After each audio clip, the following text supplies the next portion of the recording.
Welcome back, everybody, to Polyglot Dreams.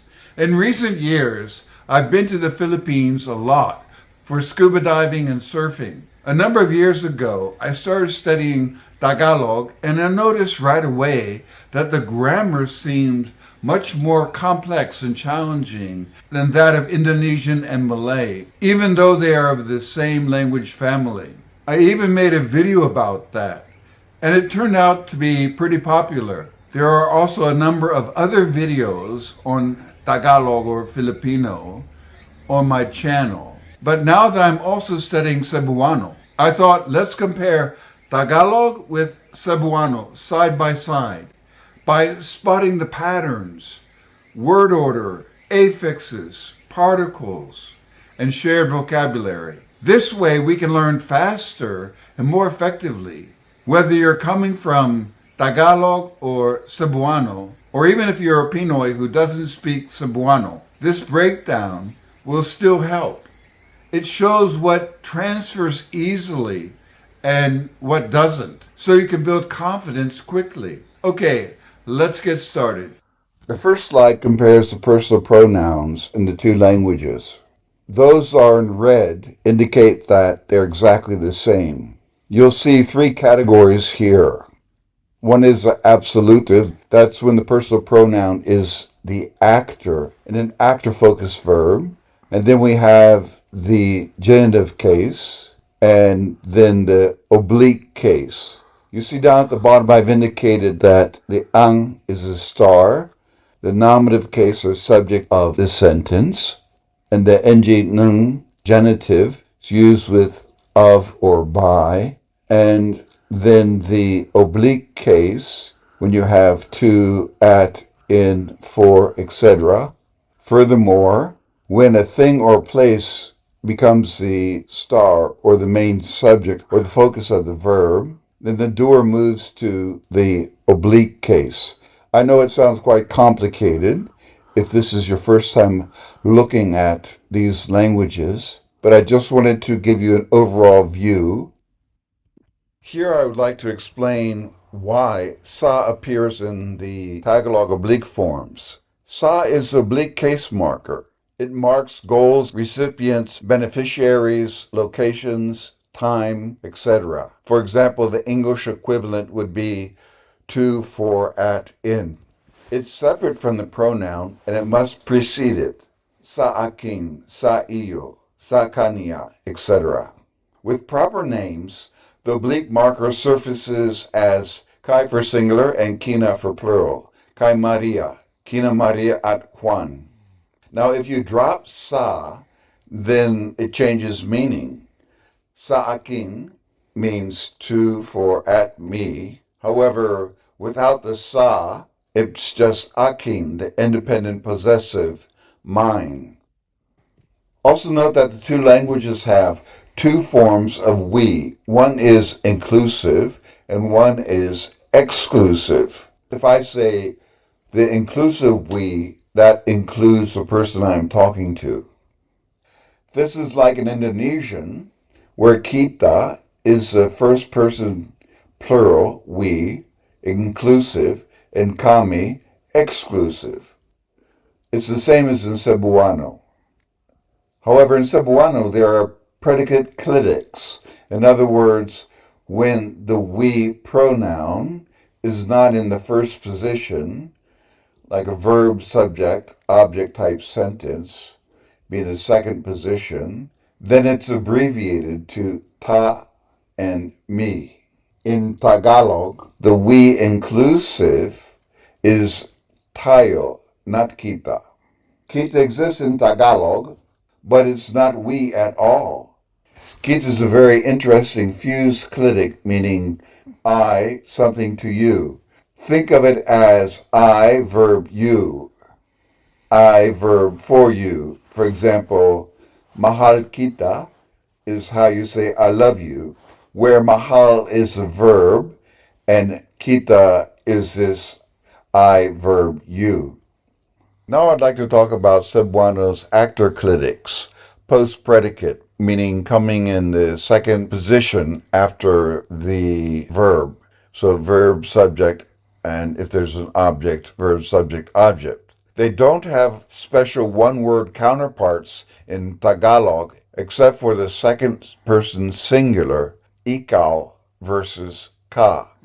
In other words, if the pronoun for you familiar is in the first position, then it will be ikaw. If it comes after in the second position, then it changes to the clitic ka. So think of the clitics as abbreviations. Now, in the case of I, you might think that they would be the same, but in Tagalog, ako is often reduced to ko sound in speech in the second position, but it's not the same. Then you see in red the other three cases in which special one-word counterparts don't exist in Tagalog. In this slide, we see the possessive forms of the pronouns. Two categories. The possessive attributive, which is pre-nominal, in other words, like aking ama in Tagalog, my father. And then you have the possessive independent, like mine, aking. You'll notice that they are very similar, but none of them are exactly the same between the two languages. Core word order and focus. Key points. Both are verb initial by default. In other words, the verb or predicate comes first followed by the subject. However, subject initial sentences, in which the subject is first, is common in neutral statements. Let's look at some examples. I go to school. Pumupunta ako sa paaralan. Pumupunta ako sa paaralan. Muadto ko og eskwelahan. Muadto ko og eskwelahan. We are here. Nandito kami. Nandito kami. Naani diri. Naani diri. They are there. Nandoon sila. Nandoon sila. Naa sila didto. Naa sila didto. Topic inversion to subject, verb, object. Key points. I equals topic comment inversion topic plus I plus predicate. I is formal or contrastive. Everyday speech drops A. Time and place frames may take I in formal writing, or put a time, place, or manner phrase at the start of the sentence, then pause, in writing use a comma. No I is needed, the predicate still comes next. In Cebuano I does not exist. The default is predicate initial as in Tagalog. However, it is optional to use kai or maui for topical and ID-focused sentences. Here are some examples contrasting the two forms. I'm hungry. Gutom ako. Ako'y gutom. Gutom ako. Ako'y gutom. Maria is eating. Kumakain si Maria. Si Maria ay kumakain. Kumakain si Maria. Si Maria ay kumakain. It's raining now. Umuulan ngayon. Ngayon ay umuulan. Umuulan ngayon. Ngayon ay umuulan. Here are some examples contrasting the two languages. The school is near the park. Ang paaralan ay malapit sa parke. Ang paaralan ay malapit sa parke. Ang eskwelahan naa duol sa parke. Ang eskwelahan naa duol sa parke. The coffee shop is in front of the market. Ang kapihan ay nasa harapan ng palengke. Ang kapihan ay nasa harapan ng palengke. Ang coffee shop naa sa atubangan sa merkado. Ang coffee shop naa sa atubangan sa merkado. The coffee is a little bit sweet. Ang kape ay matamis ng kaunti. Ang kape ay matamis ng kaunti. Ang kape kay medyo tamis. Ang kape kay medyo tamis. Let's compare negation between the two languages. When we use a predicate negation, or in other words negating a verb or descriptive adjective, we use different words. However, when we are talking about something existing or not, we use the same word. Here are some examples. We don't have seafood. Wala kaming pagkaing dagat. Wala kaming pagkaing dagat. Wala mi seafood. Wala mi seafood. You don't eat any kind of meat. Hindi ka kumakain ng anumang uri ng karne. Hindi ka kumakain ng anumang uri ng karne. Dili ka mukaon og bisag unsang klase sa karne. Dili ka mukaon og bisag unsang klase sa karne. She doesn't drink alcohol at all. Hindi siya umiinom ng alak. Hindi siya umiinom ng alak. Dili gid siya mo inom og ilimnon nga makahubog. Dili gid siya mo inom og ilimnon nga makahubog. This is not tofu. Hindi ito tokwa. Hindi ito tokwa. Dili ni tokwa. Dili ni tokwa. Ability with kaya. The structure of kaya plus pronoun plus verb appears in both languages. Cebuano often adds Nako. Nya. Nimo. to kaya. The yes and no question marker Ba. align similarly. Here are some examples. I can do it. Kaya ko ito. Kaya ko ito. Kaya nako ni. Kaya nako ni. Can you eat chili? Kaya mo ba kumain ng sili? Kaya mo ba kumain ng sili? Kaya nimo magkaon og sili? Kaya nimo magkaon og sili? I cannot eat mint. Hindi ko kayang kumain ng mint. Hindi ko kayang kumain ng mint. Dili na ko kaya magkaon og mint. Dili na ko kaya magkaon og mint. Liking and wanting. Here are some examples. He doesn't like to eat pork. Ayaw niyang kumain ng baboy. Ayaw niyang kumain ng baboy. Dili siya ganahan mokaon og karning baboy. Dili siya ganahan mokaon og karning baboy. I don't like to drink milk. Hindi ako mahilig uminom ng gatas. Hindi ako mahilig uminom ng gatas. Dili ko ganahan mainom og gatas. Dili ko ganahan mainom og gatas. She likes to drink apple juice. Mahilig siyang uminom ng juice ng mansanas. Mahilig siyang uminom ng juice ng mansanas. Ganahan siya mo inom og juice nga mansanas. Ganahan siya mo inom og juice nga mansanas. I would like to eat some snacks. Gusto kong kumain ng merienda. Gusto kong kumain ng merienda. Ganahan ko mokaon og merienda. Ganahan ko mokaon og merienda. Taste and intensity. Let's take a look at some examples. This is very sweet. Ito ay napakatamis. Ito ay napakatamis. Tamis kaayo ni. Tamis kaayo ni. His soup is too salty. Napakaalat ng kanyang sabaw. Napakaalat ng kanyang sabaw. Ang iyang sabaw kay grabe ka parat. Ang iyang sabaw kay grabe ka parat. My coffee is very bitter. Ang aking kape ay napakapait.